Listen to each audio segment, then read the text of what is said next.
62.09. Salmelalta loistava esityö ja tässä ajassa 62.09 on kiekko Ruotsin maalissa ja Suomi voittaa jatkoajalla tämän ottelun numeroin 3-2.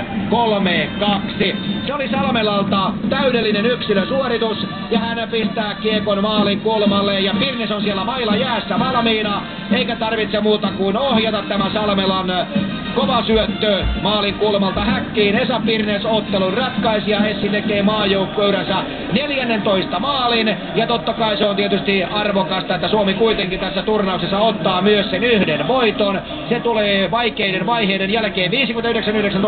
Ensinnäkin Janne Pesonen tasoittaa ottelun 2-2 ja sitten ajassa 62.09 jatkoaika maaliin. Maalin tekijä Esa Pirnes ja syöttäjä Anssi Salmela. Ja näistä lukemista sitten on helppo tämä ottelu päättää täältä. Eli Suomi nappaa tästä 2 pinnaa itselleen.